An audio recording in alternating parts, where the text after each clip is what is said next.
Thanks for joining me. In today's video, we're going to look at my top 3 budget cars. So let's start off. What is a budget car? When looking at a cheap car, a budget car, this is my criteria. It's cheap to buy, is reasonably safe and has a good safety rating. I think this is an important factor to consider when buying any car, whether you're buying a budget car or more expensive car, because in my experience, when I've spoken to people in the past about buying a car, this is a thing which a lot of people forget about, and I think it's actually really crucial that you really consider how safe is a car, because it's basically when you're on the road, you need something which is going to protect your life in case of an accident. So I think safety is a really highlighted important point to consider. Low running costs, the maintenance. What do I mean by this? When I talk about the running costs, this includes low servicing costs. So for example, when you go for an oil change, when you get your air filter, oil filter, spark plugs, glow plugs, other kind of basic maintenance, what is the cost like? If it's expensive, or is it kind of affordable? So when looking at a budget car, this is one of the factors which I would recommend people look into as well. My other criteria: low fuel costs. You could have a lovely car which is reliable, but if it's going to be very expensive to run at the fuel station, at the petrol station, then there's no point in that car, because it's going to be kind of not going to be cost effective. Affordable tax. Some cars, you have to pay a £500 tax a year, so that's quite expensive. So that's one of the criteria there. Cheap to insure. So I think there's a misconception that if you buy a cheap car, it's going to be equated with cheap quality and it's going to be rubbish. I think a cheap car is not necessarily inversely proportional to quality. So what do I mean by this?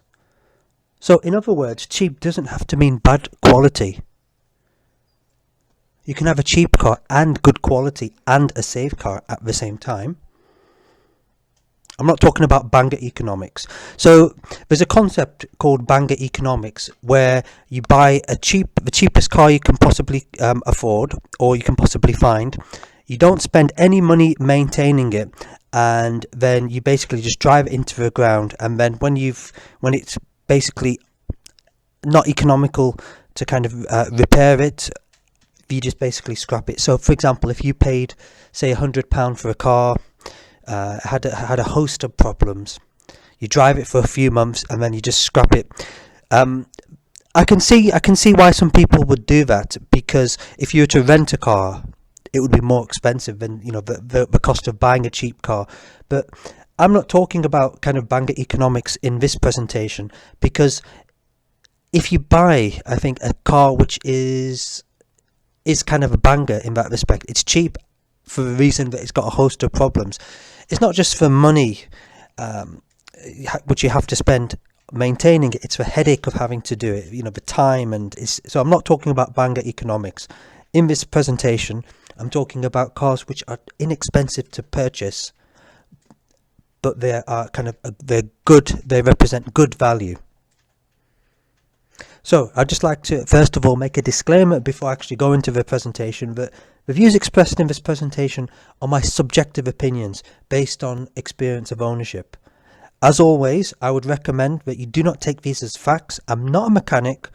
Do your own due diligence, do your research, speak to a mechanic, gather as much information as you can, and of course use common sense, and then you decide. Okay, so let's get started. Number 1. The Toyota Avensis. Now, the one in the picture here is the 2005 D4D hatchback. D4D is the diesel engine of Toyota. It's a reliable car, doesn't break down much, has a 5-star NCAP safety rating. In that respect, it has driver, passenger airbags, air curtains, crumple zones. Just another note on this point here. this is one of the safest cars in its class, from memory, from my research. So when I started the presentation, I was talking about safety ratings. Buying a cheap car doesn't have to mean you're going to get a dangerous car, and that's one of the things which I really like about this car, is the safety. Because if you're taking your family members, loved ones, friends, you want to consider safety, and in this car there are plenty of safety features to kind of keep all of those occupants safe. Has a very strong diesel D4D engine. It's economical. On a motorway run, I was averaging about 400 miles to a full tank. Now, when I was driving, that was a little bit of local journeys and mainly motorway journeys. Now, of course, if you do mainly motorway journeys, you'll yield a better miles per gallon. It's available in a hatchback, saloon and estate. So the one in the picture here is a hatchback. The Avensis practicality. So, as you can see, has a large size boot, and also the rear seats fold down, so if you need extra space, you can have that option as well. The diesel models, they return good miles per gallon, like I said. Now, the pre-2006 models had a cam belt, the diesel models. So this one here had a cam belt. So when I owned this one, I did get the cam belt changed. Now, generally, when I've had to change a cam belt on my car, I've always done the water pump and coolant at the same time, and that's what the general advice that mechanics have given me, because of where the belt is located. It makes it's easy to access the water pump. So when you are kind of doing that, when you are changing the cam belt, when you get the cam belt kit done, also I would advise, have a look at the other belts at the same time. So for example, look at the drive belt, auxiliary belts, etc. Just have a look around that area, and if there's anything which needs doing, just do it. It's better to be kind of cautious in that respect, because if a cam belt does snap, it can basically ruin your engine, and now depending on the cost of the car, it might not be kind of worthwhile getting the new engine fitted.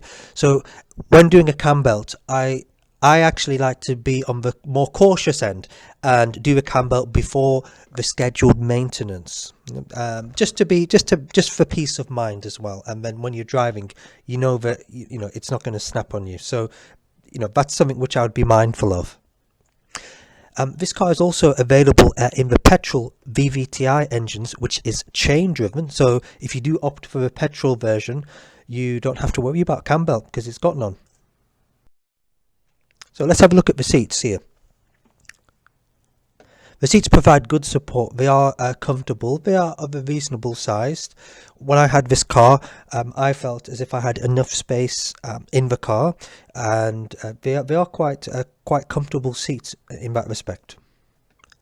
The dials, typical Toyota fashion, laid out in a functional way, so everything makes sense, from the temperature dial to the fan speed. Very easy, very simple to use.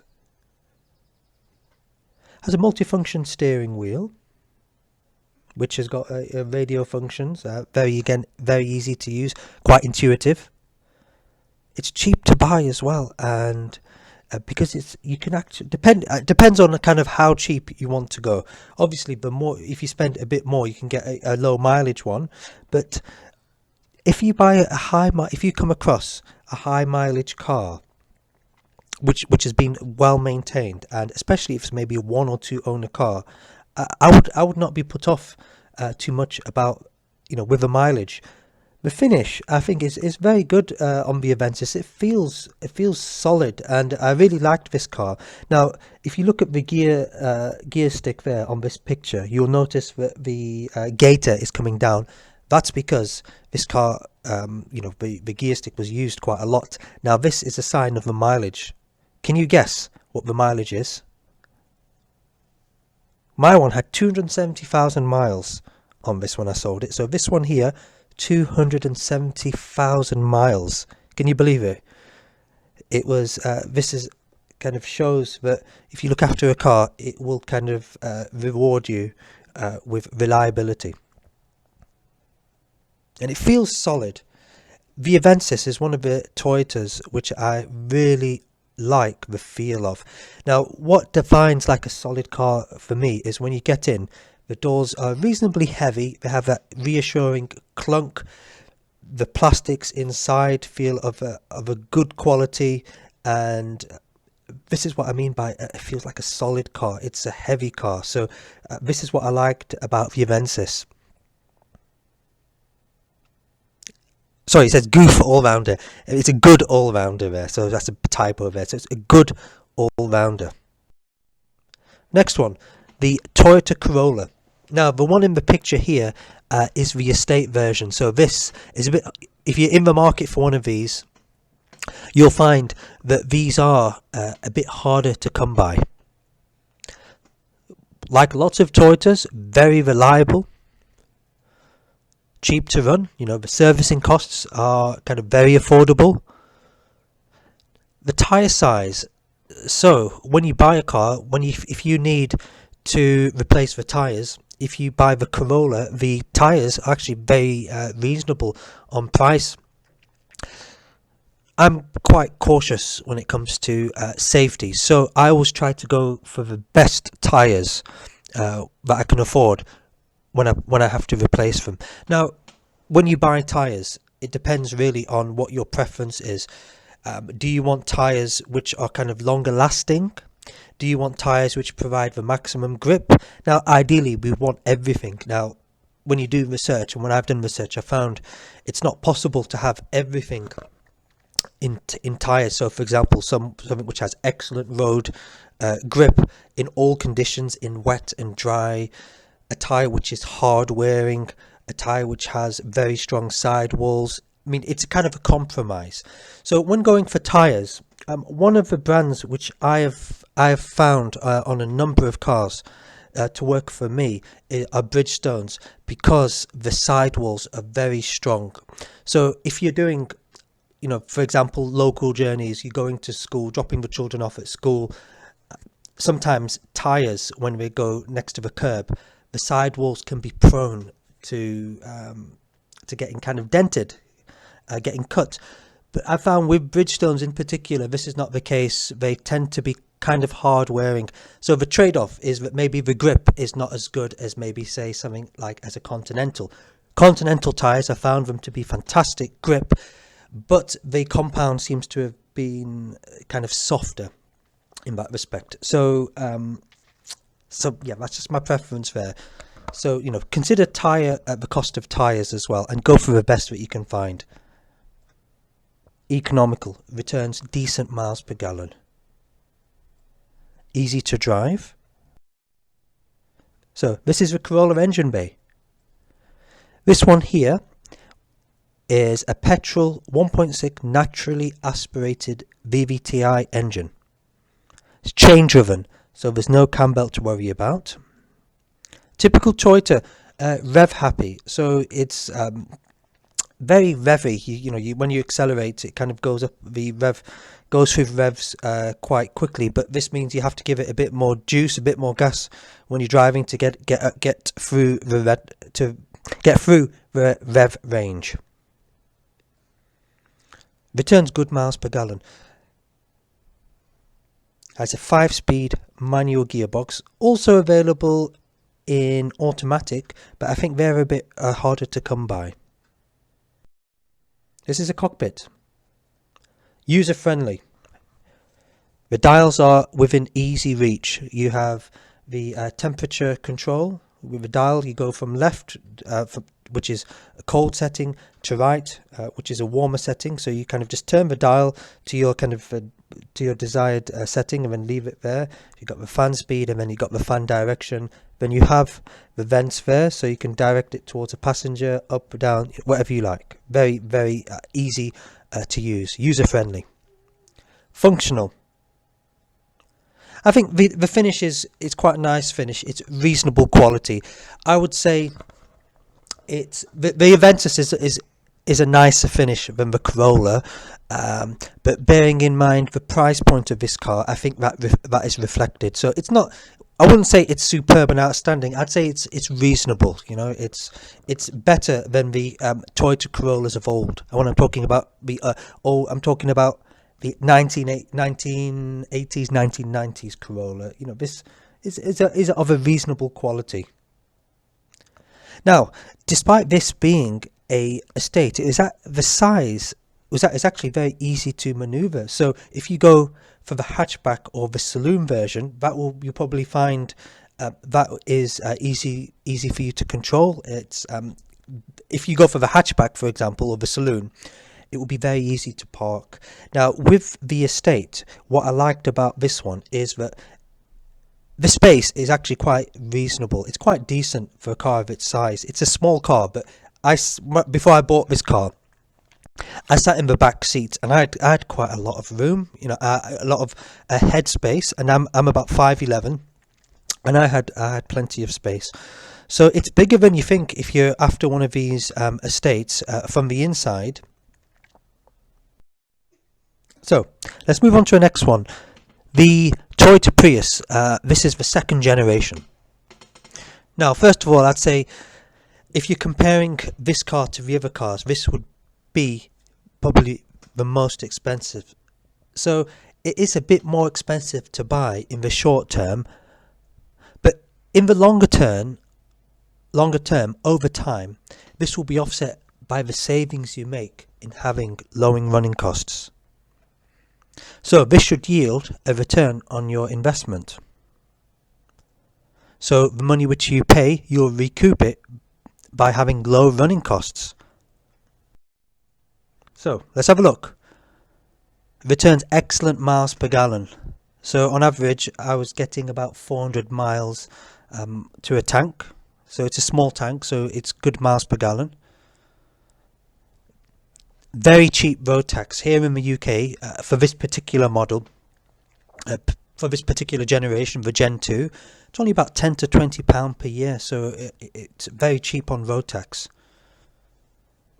Because this is a hybrid, it uses the hybrid engine. This is best suited to stop-start traffic if you're doing local journeys.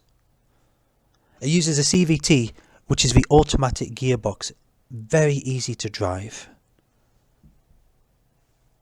Some of the safety features include airbags, air curtains, etc. So, reasonably safe car.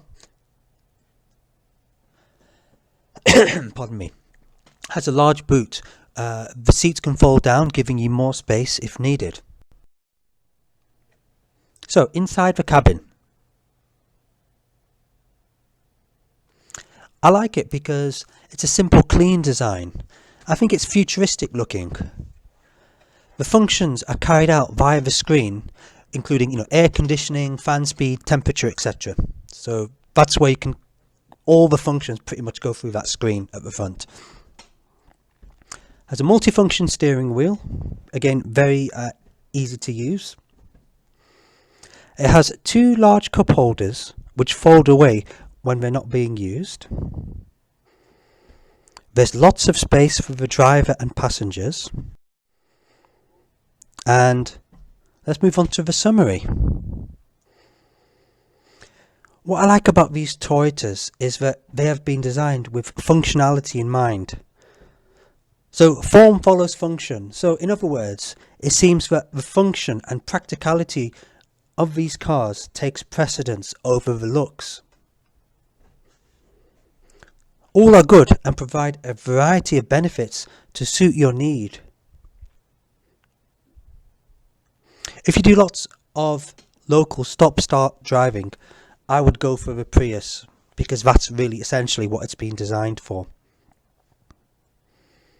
If you do mainly motorway miles, I would go for the Avensis because the car is, first of all, it's cheap to buy. It feels solid and returns the best miles per gallon when doing long journeys. This is in particular for the diesel models. If you want a small car which returns decent, reasonable miles per gallon on both local and longer journeys, then I would opt for a Corolla. So it really depends on kind of what you want.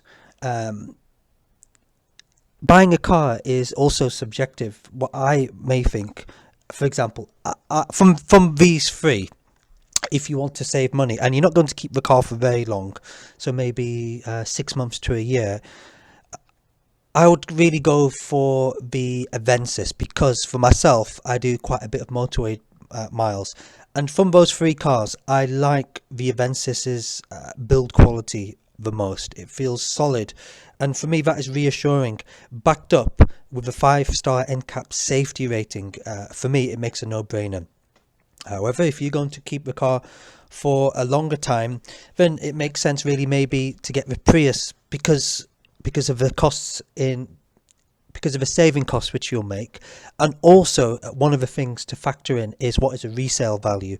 Now the Priuses, the Gen 2s, they have good resale value. So if you buy one and you look after it, you get it serviced and stamped, etc., when you come to sell it later on, you will find that it will be easier to sell than maybe if you compare to the other cars. So again, depending on what your circumstances are.